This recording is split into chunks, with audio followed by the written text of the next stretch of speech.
What up? What up? Hey, YouTube live. Let's see here. Maybe I should tell everybody that I am now live. Maybe I'll post something on social media real quick. Sunday. What is it? July 1st. Holy crap. Time flies. Next thing you know will be Christmas and 2018 will be over. Man. Then we're going to get older. We're going to get one day closer to death. I'm just kidding. But yeah, though, time flies, man. It feels like it's just yesterday that we, celebrated the new year. Now it's July 1st. Holy crap. Who would have thought? If you hear the sound of the fans, because I was blowing it really high right now, and that is because it's freaking hot right now in Southern California. And I don't have an AC in my room, so I rely on my fans. These are, let me see if you can see this. Let me point it to you.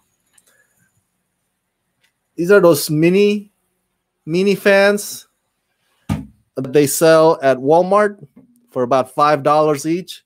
So I bought like 3 of them. I have 2 on my desk and 1 right there below to cool off my like legs, my lower part of my body. So it does the trick. I read somewhere that's gonna be really, really hot this coming week as we go into 4th of July.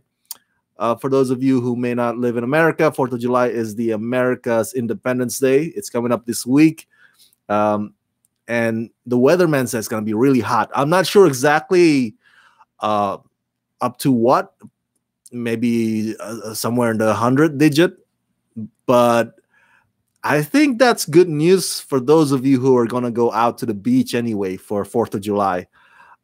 Except in the past, I had gone to the beach when it was really, really hot, and it did not help because the sand was hot as well. Like I was tippy-toeing basically, right? I was like, how do you play volleyball in this heat? Holy crap. So it's not fun as well if the sand is too hot. All right. The real talk. John Corona is in the house. John, how you doing, brother?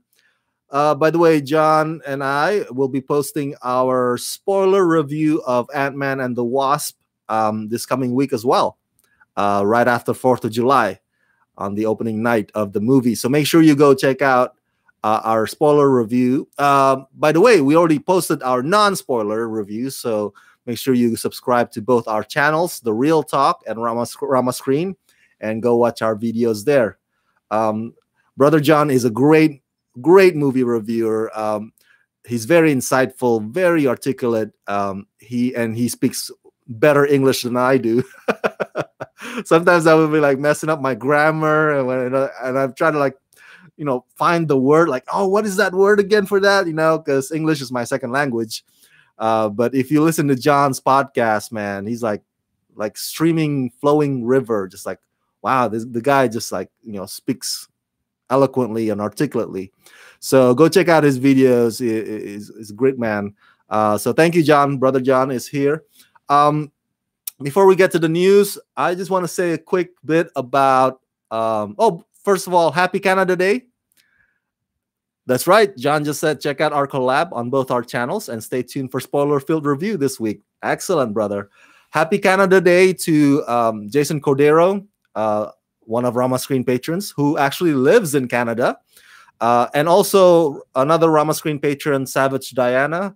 She actually lives here in Southern California, but she has she's from Canadian kind of background, Canadian family. She is of Canadian heritage. So she also celebrates Canada Day, even though she's also American citizen. So happy Canada Day to both of you, Jason and Diana. Thank you so much for your support on Rama Screen patrons. You have been so amazing. And Diana, I owe you a shirt. That's right. I forgot. I remember now. I'm going to get you that Rama Screen shirt, what you requested, soon enough. I promise. Okay, so before we get to the news, the entertainment news, just want to get a quick bit here I want to share a bit about my frustration about the World Cup. Man, my team got my team Argentina lost yesterday, and it's just so ah ah. This was Messi's fourth World Cup, man. He's turning 31 today. I think today was his birthday. I think if I'm, you can correct me if I'm wrong, but Messi's turning 31. Usually in the world of soccer, when you hit 30s, that's when you pretty much hit your peak. That's when you are considered kind of old. I think he has at least one more World Cup in him. It depends on whether or not he wants to come back. So I think the next World Cup will be in Qatar, and it will be like in another month instead of summer, because Qatar is freaking hot, man. I don't know why they chose Qatar. So they have it. I want to say in the fall season. So if he doesn't want to come back for that, I don't blame him. It's like, geez, man, you might get burned just by walking down the street there. It gets really hot, and climate change doesn't help. How are you gonna win in Qatar? John just said, let's start saving up for the World Cup in 2026. That's right, because US, Canada, and Mexico will be co-hosting, three of us, and that's gonna be interesting. I will be saving up for that, John. I will be attending some of the matches. But here, real quick though, if you saw the Argentina versus France France match, I think Argentina deserved to lose. They really did. As much as I love the team, because the fact of the matter is that their defense sucked. Their defense sucked. All right, their goalie sucked. It was not even like the main goalie. I think the other main goalie, what's his name? Sergio. I forgot his name, but he was injured, and so they have this guy instead, and he's not that good, obviously. And that penalty in the first time with the France getting the penalty, that should not have been, man. Like that defender, that Argentina guy, he did not need to like tackle him. Just if you are frustrated that your opponent is outrunning you because he's a lot faster, then yeah, just play the sprint match. Because once you get into that penalty box, dude, it's too late for tackle, man. It's too late. Once you get into that penalty box, just whatever happens. But don't be intentionally or purposely causing the penalty kick against us. And I think that's what he did by being frustrated because he could not outrun the France guy. And the French guys were really, really faster. They were really good. Their play-by-play, their strategy was really superior to Argentina's team. So Argentina deserved to lose. What can I say? It's a great game. It's very intense. 4-3 defeat is not that bad compared to 7-2. Germany versus Brazil 4 years ago. So at least we're not getting. We did not get too embarrassed by the defeat to France. So yeah, the France, hats off.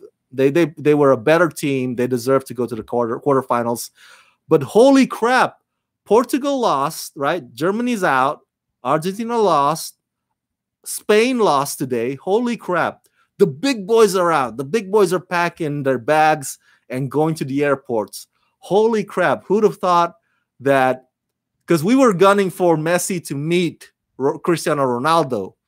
But what happens is that, as 9gag meme says, Cristiano Ronaldo meets Messi at the airport instead. So I was like, wow, I didn't see that coming. But to end this note, all right, I don't want to make it too long. I feel bad for Messi because Messi is one of the greatest of all time. That guy can control ball like no other, like it's nobody's business, right? Once he can handle that ball control skills of his is unmatched, all right, are unmatched. And I'm sad that he's not met with the level of skills from the other Argentina players in his team. 4 years ago, they he 4 years ago he had that support. This year he didn't have that support. There's some new guys in the team that were just not living up to Messi. Messi's over here, everybody's over here, and that's no good. No good, man. That's no good because it's a teamwork, right? Soccer is a team thing. It's not like a one-man sport. So anyway, that's my frustration about it. It's good though that this World Cup is now unpredictable. I mean, Uruguay beat Portugal, Russia beat Spain. Who'd have thought, man? I mean, you can't cry out collusion no because Russia actually really beat Spain fair and square. So who knows who's gonna win? Now people are putting their money on Uruguay, rightfully so. But then again, France could beat Uruguay, so it's still on the table, man. It's it's anybody's game for now. So those are my 2 cents about the World Cup 2018 so far. Will I still continue watching it? Probably not. I will continue watching. I will continue watching just for Brazil versus Mexico, and then just for the final game. And I think that's about it because my team is out. So life moves on for me. All right. So the first entertainment news. Let's get right to it here. Jared Leto, the Oscar winner Jared Leto, has signed on to star in. Let me see. Let me pull up the news here so I have it on my screen. To star as the lead in Sony Pictures' Morbius, the Living Vampire. Excuse me, guys. I just had to burp there. Now remember, guys, Sony is developing their sort of Spider-Man cinematic universe. Their own Marvel. Because that's the Marvel property that they own, and they share Spider-Man with MCU. Marvel is under Disney, so they share that character. But Sony still pretty much owns the other characters within Spider-Man universe, and so now they're expanding that. They're making Venom movie coming up this year. They're developing Silver and Black, about the characters Silver Sable and Black Cat. So it's a tandem movie. I think director Gina Prince Bythewood is the one that's in charge of that, the script as well. And also they're developing, let me get this right, Silk, the Korean American Spider-Girl, Silk. So that's going to be interesting, right? I mean, I'm Asian. I always love to see more Asian characters on the screen. We don't get enough of that. So we need to have more. So that's cool. And of course, as you know, Sony is also developing Sinister Six within the Spider-Man Homecoming movies. Spider-Man sequel, by the way, has been announced. The title is Spider-Man Far From Home. That's right. The title is Spider-Man Far From Home. The actor himself, Tom Holland, is the one that announced it on Instagram. So within Spider-Man Far From Home, they're going to inject Sinister Six with Michael Keaton as the Vulture. Of course, he's returning. And Jake Gyllenhaal as Mysterio. Who knows who else they'll cast or which other actors they'll have to play the roles of Kraven the Hunter and Sandman and Doc Ock. So we'll see. But back to Jared Leto's Morbius, the Living Vampire. For those of you who may not know much about Morbius, the Living Vampire, let me put that on my screen here. By the way, the script will be provided by Power Rangers movie scribes Burke Sharpless and Matt Sazama. And the movie will be directed by Daniel Espinosa. He's the guy who gave us the movie Safe House. Do you remember Safe House? That's with Denzel Washington and Ryan Reynolds. I think it's 2012, I want to say. So, yeah, that's an action thriller. So he's the one in charge. Oh, here it is. And I'm reading off of the wiki page here. Morbius is the alter ego or the character of the scientist named Dr. Michael Morbius. Um, he starts out as a rogue or villain in the Spider-Man universe, but then becomes a brooding, tragically flawed anti-hero. So that's what Sony Pictures is doing with Venom as well. Venom was Spidey's nemesis, and now he has his own movie.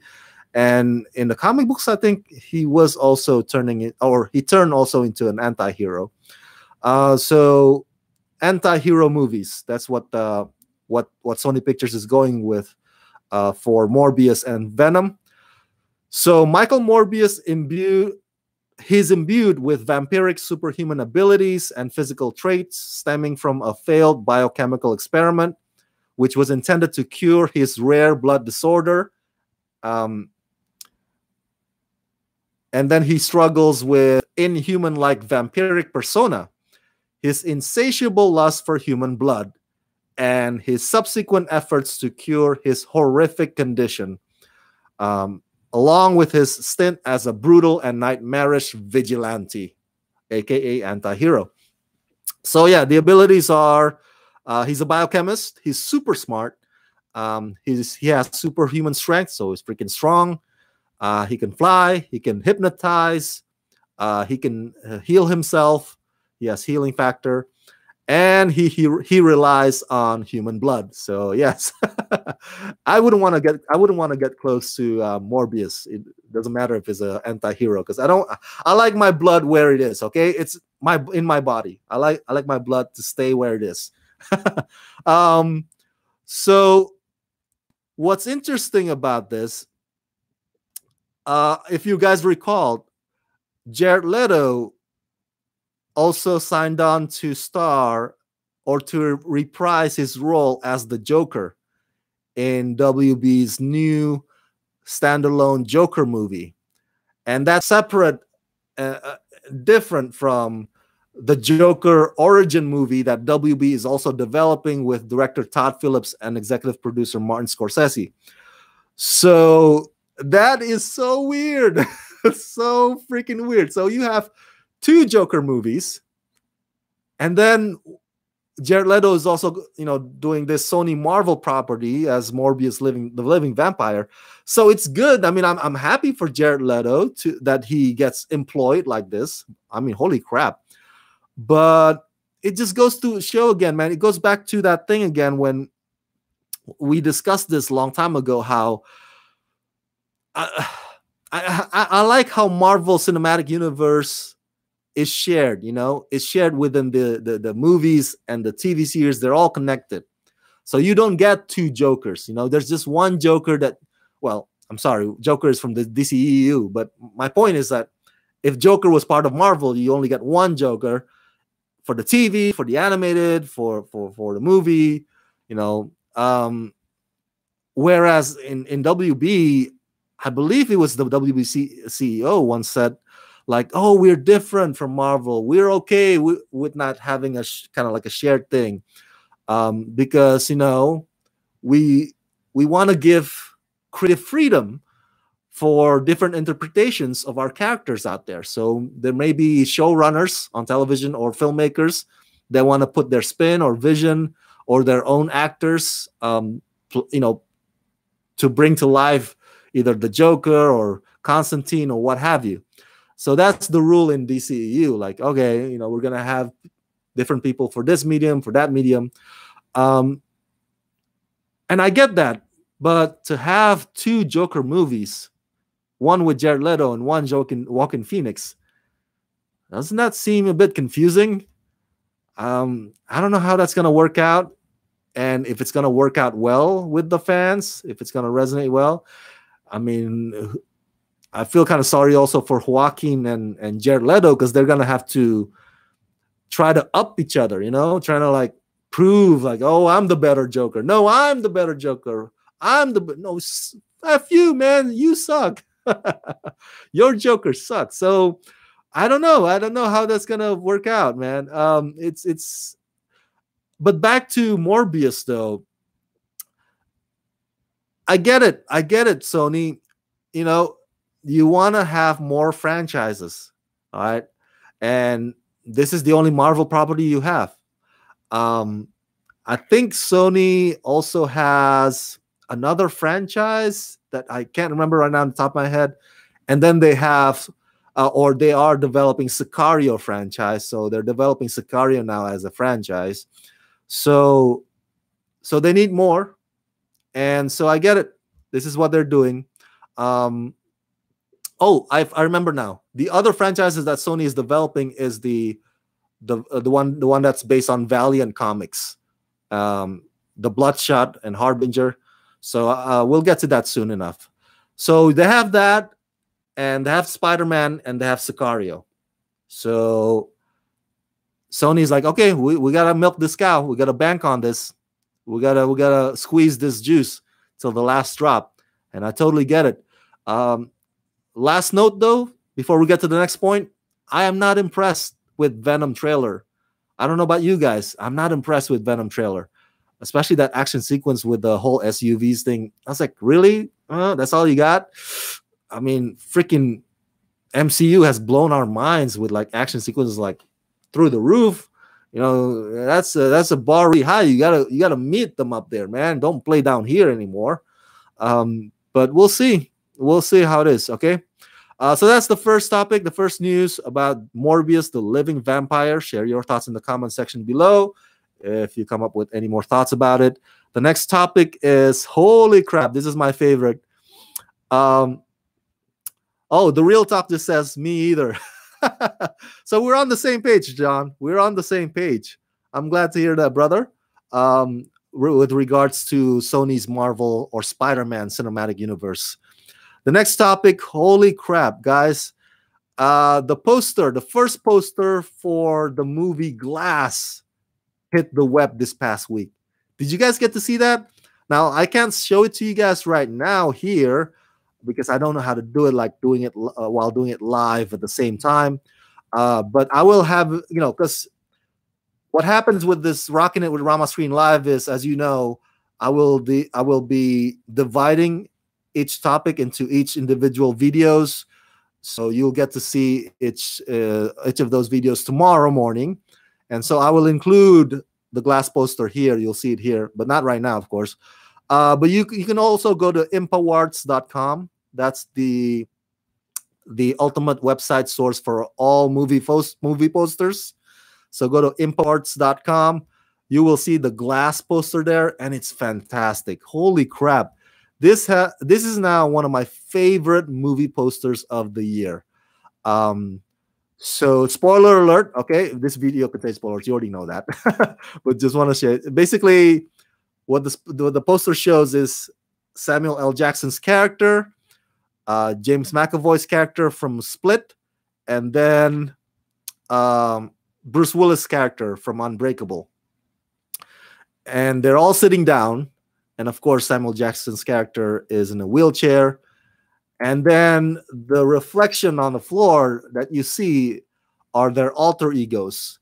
Bruce Willis's David Dunn, Samuel L. Jackson's Mr. Glass, and of course, the Beast, one of the multiple personalities of James McAvoy's character. And it's fantastic. It's so, I can't wait to see these three collide on the screen. Holy crap. I do have concerns about it. First of all, yep, the real talk just said the poster is great. Yes, I agree, man. Oh my God. I think film critic Courtney Howard, she tweeted, she tweeted this past week praising the poster. She tweeted along the lines of, and I'm paraphrasing here. She said something like, "Whoever designed this poster deserves a salary raise. Yeah, he or she deserves a raise because that is just an amazing poster. It really captures the characters of this mashup sequel.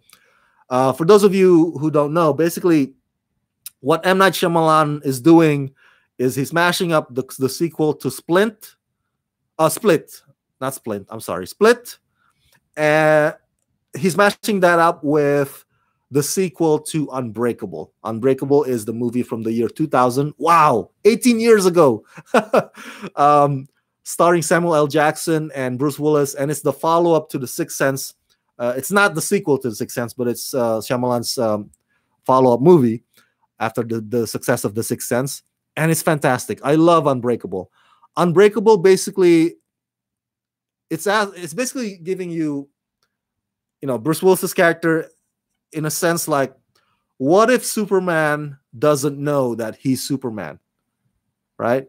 So that's the question in Unbreakable. And I was like, and Samuel L. Jackson is this character that's like a terrorist because, he bombs, or he causes bombs to happen in order to flesh out the next, what he hopes to be the next superhero. But he does that through terrorism.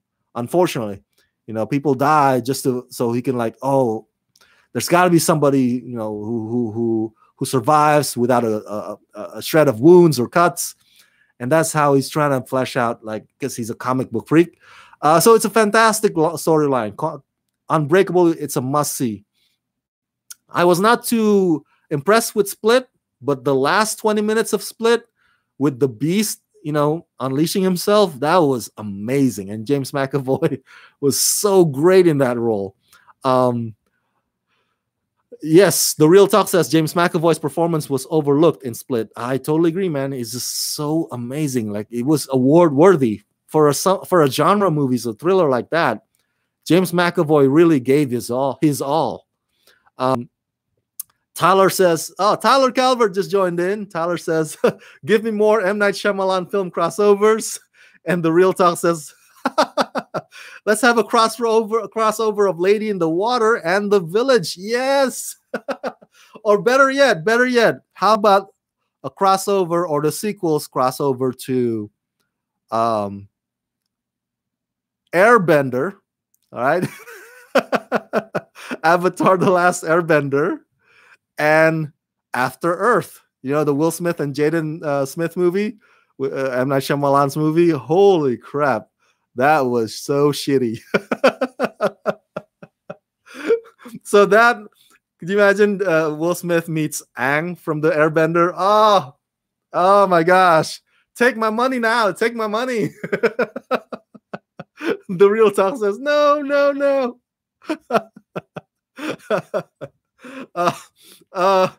So back to my concern about Glass. Even though the concept is fantastic, I don't think it's ever been done before, a sequel mashup, or if it has been done before, I don't remember the last time it was done.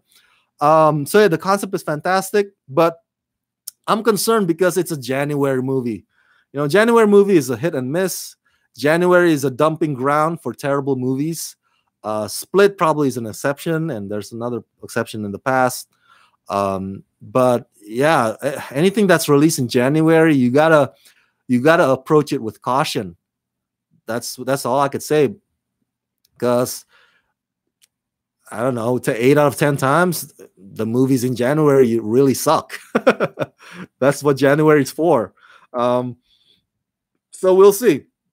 Maybe this will be the only decent thing to come out in January of 2019, which is when when Glass hits theater. So let me read to you the plot real quick here.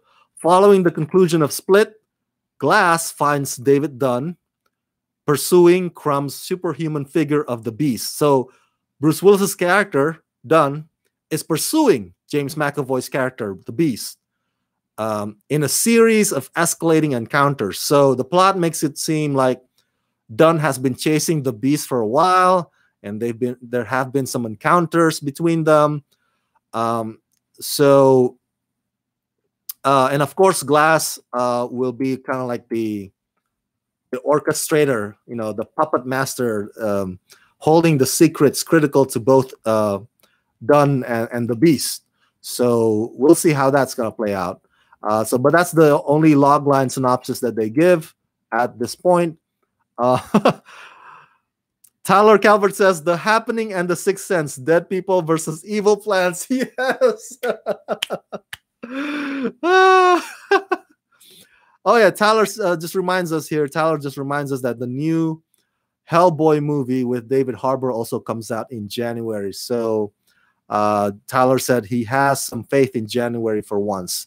Yeah, you're right. I'm looking forward to Hellboy. That image that Lionsgate released of David Harbour, in full on Hellboy, looks fantastic. So hopefully the script is solid. I can't wait to see Mila Jovovich as I believe she plays the villain, the Blood Queen. So yeah, we'll see how. I guess we might go into a decade or an era when January is not viewed as crappy anymore. Hopefully, with Glass and Hellboy, maybe January will be viewed as something that's okay, not bad, a not bad month, a decent month. Okay. That's the topic on Glass. As always, share your thoughts in the comment section below if you come up with more thoughts after this segment. Next topic, before we finish, I want to share you this news. It's not too familiar. I don't know how. Yeah, I don't think it made quite a big buzz this past week, but I just found this to be very interesting. And I like interesting topics, interesting stories. Tyler and John are like, what up, man? What up? We're all a great circle of friends here. By the way, guys, check out Tyler's YouTube channel. He's also a great reviewer. Make sure you go check him out. He's fantastic videos that he has. Also unboxing stuff as well that he does. So make sure you go to his channel and subscribe today. So this past week, as I said earlier, Sony Pictures is trying to expand their franchises, right? To more than just Spider-Man. They're having a Sicario. Sicario is now a franchise for crying out loud. I don't know why. The first movie was just a great standalone, but that's another topic for another time. So they have Sicario franchise, they have Spider-Man franchise, and now they're also developing franchise or movies based on Valiant comic books. And I'm not too familiar with Valiant Comics. I did not grow up reading any of their material. But Sony Pictures this past week, Deadline reported that Sony is developing the live action feature film adaptation about Valiant Comics superhero character Faith Herbert, and they've hired screenwriter Maria Melnick to provide the script. And so Valiant made a 5-picture deal with Sony Pictures to develop adaptations of their properties, including Bloodshot and Harbinger. And Bloodshot, the movie, is moving forward with Vin Diesel as the star. And you probably also heard the news this past week that Toby Kebbell is going to play the villain in Bloodshot movie. That's right. Tyler just says, I'm the master of unboxing. That's right. And the Real Talk just reminded us that Tyler just hit 1,000 subs. So congratulations, Tyler. You're the man. You deserve it, brother. 1,000 subs. That's an achievement. Pat yourself on the back. Well deserved. Congratulations, buddy. I'm happy for you. So yeah, back to Bloodshot and Harbinger and Valiant comic books. So, like I said, I'm not familiar with these characters, with these properties. If you are, you probably can chime in much better than I do about Bloodshot and Faith Herbert and Harbinger. But yeah, it's a 5-picture deal, so it's gonna be a number of movies. That's the thing, though. It's quite the confidence that they have when they sign this kind of deal. Like, I mean, we don't even know if the first movie is gonna do well. And it's like, wow, a 5-picture deal. That's it's quite the faith, man. Do you remember last year Universal Pictures wanted to make Dark Universe, a big shared franchise cinematic universe based on their classic monsters? But they even announced Javier Bardem and Johnny Depp as the Invisible Man, and Javier Bardem as the Frankenstein monster, and I forgot the other person. Oh, Angelina Jolie as the bride of Frankenstein. But after the Mummy flop, that's it, man. Dark Universe is gone. I think Alex Kurtzman and everybody who are supposed to be involved in Dark Universe, they've moved on. They totally have moved on because the Mummy sucked. The Mummy crashed.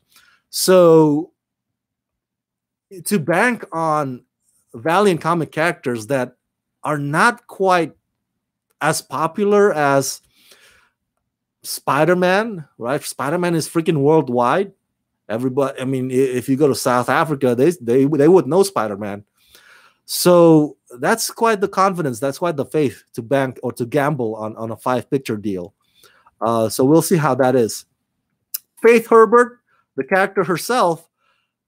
What's interesting about this Faith Herbert is that she is not your usual muscle-bound or supermodel thin superhero.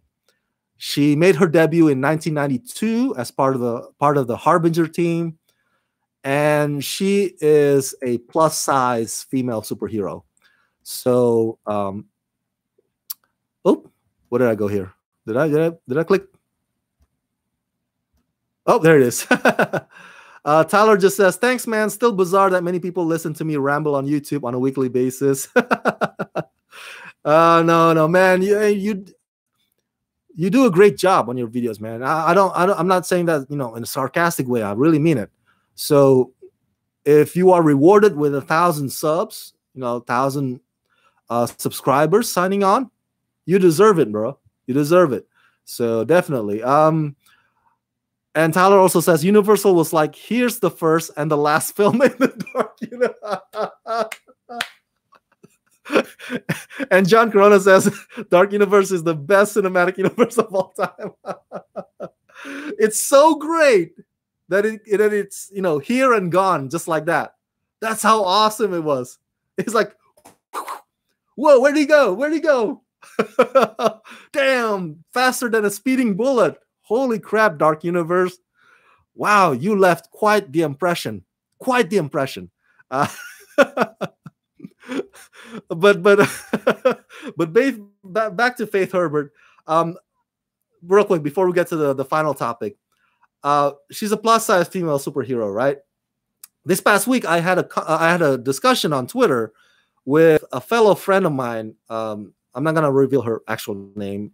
Her Twitter name is Cocoa Pearl, and we're talking about, because I think it got brought up because she brought up the Jerry Ryan, the actress Jerry Ryan, who plays 709 in Star Trek Voyager.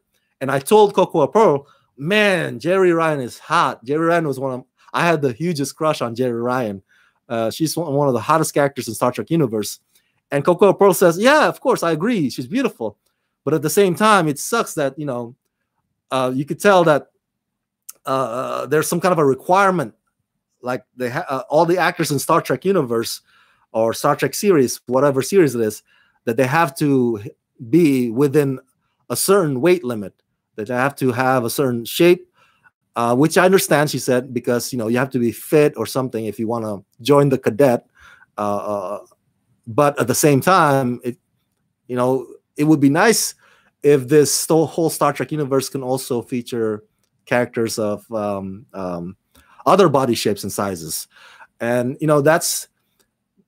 and I totally get that when she mentioned that, because Star Trek, what it prides, at least the Star Trek, the original series, is diversity, with Sulu, with Uhura. I mean, in the 1960s, to see that on television, that was like groundbreaking, man. And what Gene Roddenberry tried to present is like, hey, we got to move towards a future where, a team like this, can happen. Not just like of humans of different ethnics, but also humans with other species, intergalactic collaboration and cooperation and treaties. And so that's his dream and vision. So I think we also have to move towards creating stories featuring diverse characters, not just in terms of race and ethnics and genders, but also body shapes and sizes. Because we all come in shape, different shapes and sizes. I mean, like we would love to see a reflection of us on the screen. I don't know about you, but I would. So I told Coco Pearl, yes, unfortunately, that's the case with Star Trek series. But I think times are changing. And there are people who are championing those changes. People like Chrissy, I forget her name, the actress Chrissy Metz, I think, the one from the series This Is Us. And then there's also the actress from the upcoming Showtime series Dietland. And then, of course, we have Amy Schumer, with her I Feel Pretty movie. So, I think we're going to see more and more of that, and that's a good thing. Now we have Faith Herbert, this plus size female superhero character that Sony Pictures wants to build a franchise around. We'll see how that's going to work out. We'll see if I hope the audiences would accept her, just as they would with Captain Marvel movie or Black Widow movie. Because that'd be nice to have. It'd be nice to have superheroes on the screen. That doesn't necessarily have to be Cosmopolitan magazine or Vogue magazine required. So if you get what I'm, if you catch my drift, or if you get what I'm going with that. That's what Sony Pictures is developing, and that caught my interest. That's why I want to make this a topic. What do you think? Is plus size superhero something that's good, or something that sends a bad signal? And by that I mean, I think I read the news a few years ago of this douche. I shouldn't call her douche, but she is very, very stuck up. She's a successful fitness blogger from other country. I believe, I want to say Sweden or Swiss. And it was during the time when there was this movement for Victoria's Secret and other lingerie stores to come up with plus size lingerie and plus size models, rocking those lingeries. And this fitness blogger has a huge platform. That's why when she tweeted, or when she sounded her complaint about this, it went viral. She basically complained because she said, hey, that's nice and all if you want to show it off, hey, feeling confident, but at the same time, you're sending a bad signal to the world, to live unhealthy. It's like, it's okay to live unhealthy. That's basically her argument or her point. It's like, oh, guys, I don't think we should make a champion out of living unhealthy. So I disagree with that. I was like, no, everybody wants to be themselves, and not everybody can be like a fitness blogger like you, man. Somebody told me the other day, hey, Rama, why don't you run full marathons again? I was like, because I'm not 21 anymore. As I grow older, I get exhausted easily. And I get busier. So everybody's got their own thing. So I can't have a 6-pack abs anymore, and that's okay. That's totally okay. Everybody's different. And so what do you think? Faith Herbert, plus size for female superhero, is that a good thing, or does that send a bad signal? Just like that Swedish fitness blogger saying, hey, you're promoting an unhealthy lifestyle if you do this. What do you guys think? Share your thoughts in the comment section below. If you have further thoughts about that comment. Let's see here. Oh, Tyler and the real talk. I've been talking about Thanos and the Flash. I love it. Something about Toys R Us. But guys, Toys R Us is already went bankrupt, man. They're already right? I think they did file Chapter 11. I think I saw Toys R Us in Ontario Mills saying, store closing, clearance. So I don't know how much you can get out of that store now. Yes, John Corona says, the real talk, a hero can be anyone, no matter the size, color, race, religion, etc. Totally agree, man. Totally agree.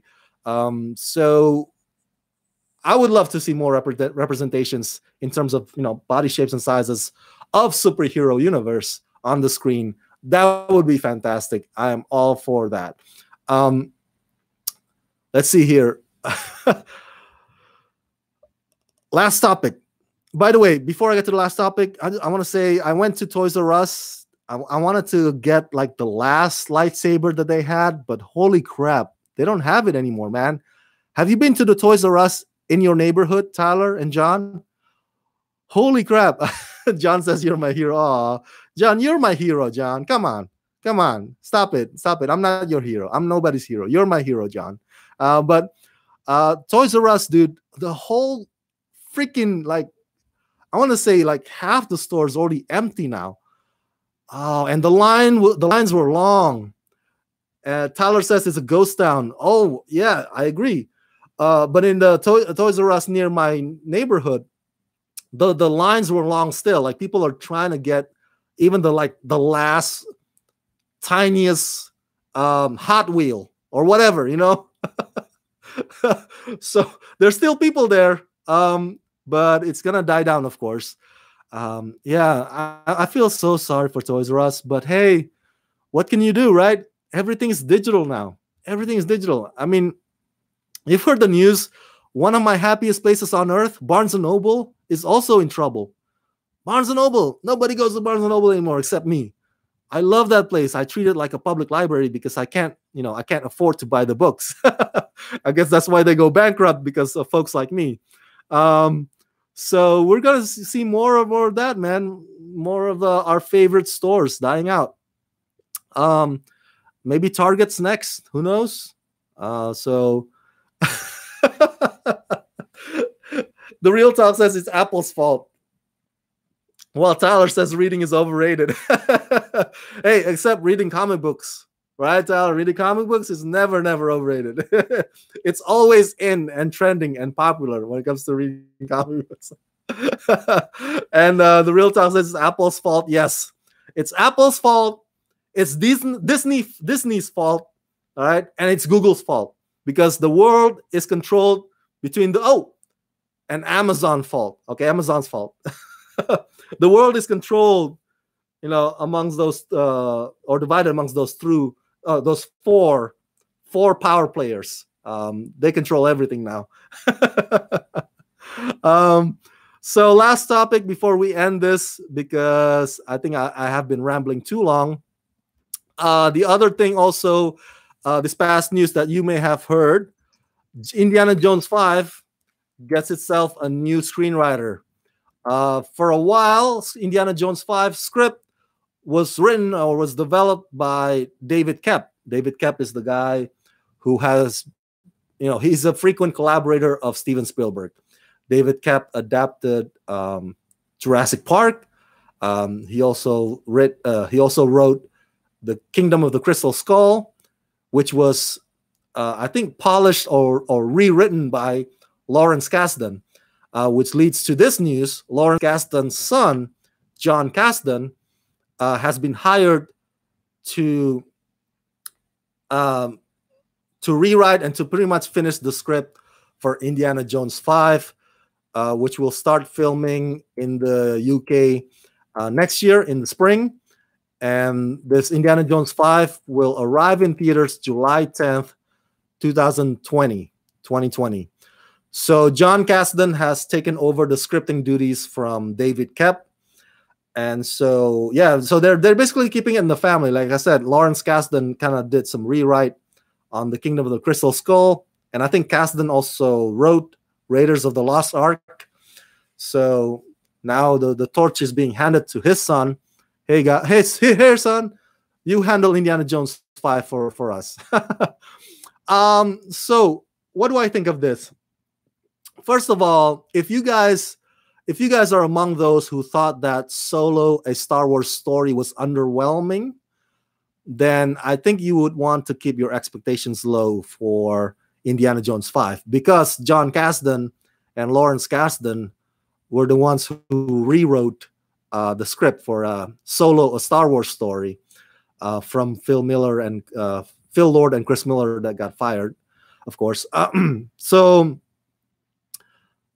there you go. If you're like, oh my God, the guy from Solo, a Star Wars story, is writing Indiana Jones 5, guess I won't be putting this high on my priority list. Then I don't blame you. If you say that, then I don't blame you. All right. I actually enjoyed Solo: A Star Wars Story, but I guess I'm part of the minority because the movie did not make a lot of money on the box office. Um, and oh, Tyler just says Indiana Jones 5, The Quest for Life Alert. Which leads me to my thing. The topic is why we don't need Indiana Jones 5. All right. And it's not like a long list here. I'm just gonna go straight, and you guys will probably call me a bad guy for saying this, or an ageist. You know how they have the sexist, misogynist, or racist. They have what's called ageist. You know, people who are like, oh, they can't do that because they're too old. And so I guess I'm an ageist on this matter. Yeah, sorry, Harrison Ford is too old to play Indiana Jones. I'm sorry, guys. I guess I'm the bad guy saying that, but I don't want to see Harrison Ford playing Indiana Jones. I know a lot of you are against rebooting Indiana Jones, and I'm with you there on that. I'm with you, but at the same time, I would rather see an Indiana Jones reboot. I would rather see that than an old indie, in Indiana Jones 5. Why? Because, dude, you can go on and on as a comedian roasting this, but Harrison Ford's in his 70s now, I think, going into 80s, I think 70s, I want to say. So the idea of him running from the natives, running from booby traps, running away from the boulder, the giant boulder, outrunning those guys, I can't buy that anymore, man. I'm not buying that anymore. Tyler says Indiana Jones 5, The Temple of Viagra. Yeah. Yes. And could you imagine when the movie comes out in 2020?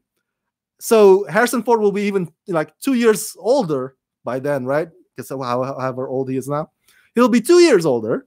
And so when the movie comes out in theaters, that's all that everybody's going to be focusing on. That's the only thing that people are going to be like. People are going to be making fun of that movie endlessly, and that makes me feel sad because I love Indiana Jones franchise. I love the character. I don't want it to get made fun of. I mean, it already got made fun of with in the Kingdom of the Crystal Skull, with him hiding in the fridge, withstanding nuclear blast, and the CG gopher and space aliens. I was like, oh, it was already silly enough. Please, I don't want to see old Harrison Ford running around, acting like he can outrun the Soviets. I can't. I know. Movies is about suspending your belief. Suspending your imagination, expanding it, but I can't go to that point. I'm sorry. You can call me an ageist, but I'd rather see a reboot of Indiana Jones than a Harrison Ford. Oh yeah, Tyler says. Oh, Tyler did the looking up there. He looked up, and Harrison Ford he turned 76 later this month. Holy crap! He's 78 by the time this movie comes out. Holy crap!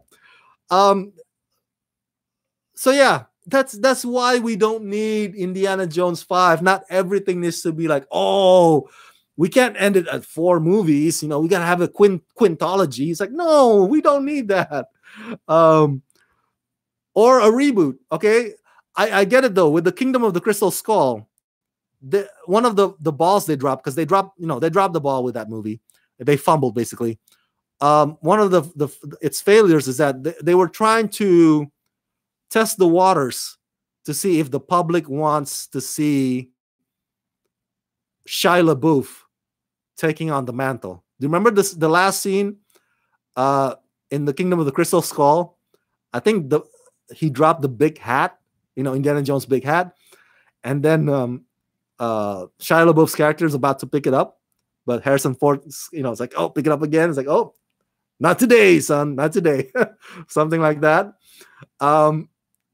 Yeah, I don't want to see Shia LaBeouf as Indiana Jones. Nobody did. So that did not resonate with the fans at all.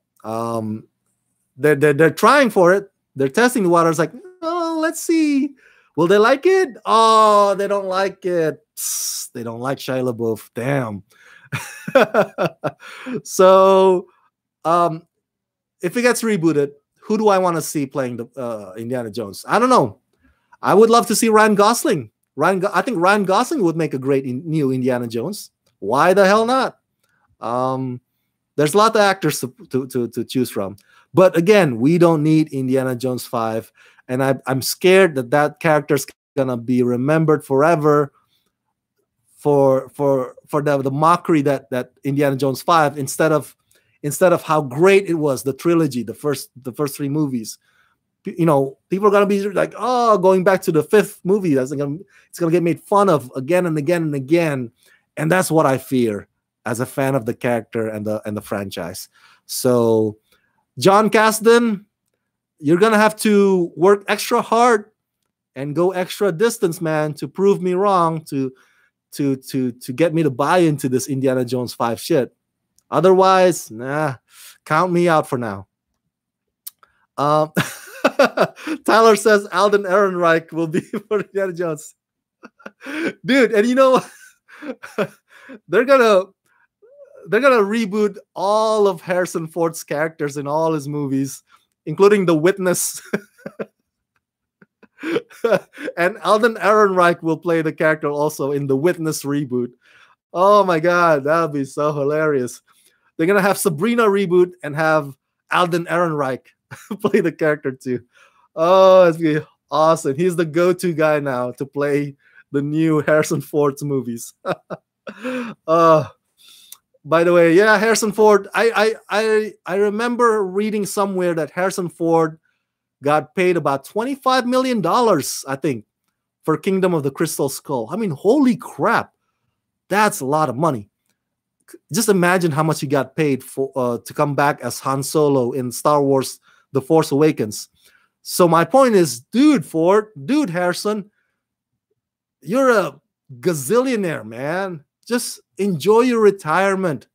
You know, join Jack Nicholson and Gene Hackman and just enjoy your retirement, man. Either that or do roles or movies that remind audiences that you were once an Oscar nominee, because you got nominated once. I remember that. Why don't you do more of that? You know, just like Robert De Niro with the Silver Linings Playbook. He got nominated again for that role, you know, because he reminded everybody in the world that, hey, I'm Robert freaking De Niro, okay? I'm not the guy from Rocky and Bullwinkle movie. I can still do this Oscar shit. So come on, Harrison, you know, leave Indiana Jones alone. But those are my thoughts about it.